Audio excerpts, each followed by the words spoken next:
আসসালামু আলাইকুম। আজকে আপনাদের সাথে খুবই মজাদার একটি রেসিপি শেয়ার করব। সেটা হচ্ছে হাঁসের মাংস ভুনা। শীতকালে হাঁসের মাংস খেতে ভীষণ ভালো লাগে, কিন্তু প্রসেসিং করার ভয়ে অনেকে হাঁসের মাংস খেতে চান না। আর হাঁস রান্নার সবচেয়ে কঠিন কাজ হচ্ছে হাঁস পরিষ্কার করা।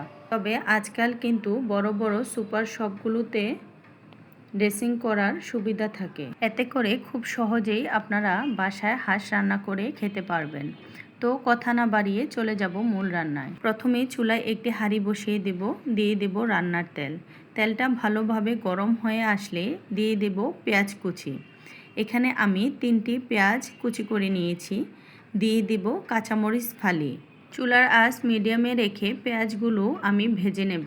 পেঁয়াজগুলো নরম হয়ে আসলে দিয়ে দেব এখানে রসুন বাটা, দিয়ে দেব পেঁয়াজ বাটা, তারপর দিব আদা বাটা। এখন সবগুলো উপকরণ একটু ভালোভাবে নেড়ে চেড়ে দেব। নেড়ে কাঁচা মশলাগুলো একটু ভেজে নেব, যাতে করে কাঁচা গন্ধটা দূর হয়ে যায়। তারপর দিয়ে দিব 1 চামচ পরিমাণ লবণ, তারপর দিব 1 চামচ রাঁধুনি।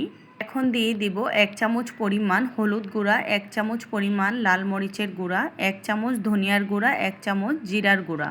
তারপর দিয়ে দিব আস্ত 3-4টা দারচিনি, দিয়ে দিব 7-8 টুকরা এলাচ। এখন দিয়ে দিব প্যাকেট গরম মশলার গুঁড়া।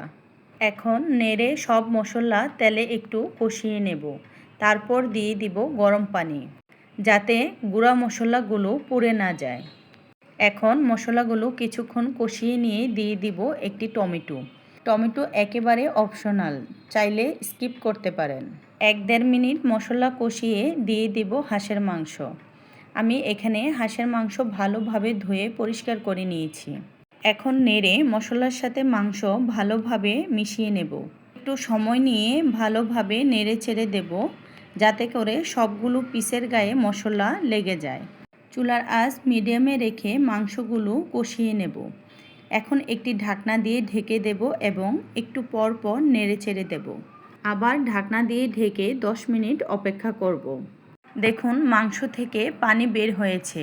আমি আরও কিছুক্ষণ নেড়ে চেড়ে ঢাকনা দিয়ে আবার ঢেকে দেব। মাংস থেকে যে পানিটা বের হয়েছে, এটাকে আমি কিছুক্ষণ পর পর নেড়ে নেড়ে মাংসটাকে কষিয়ে নেব।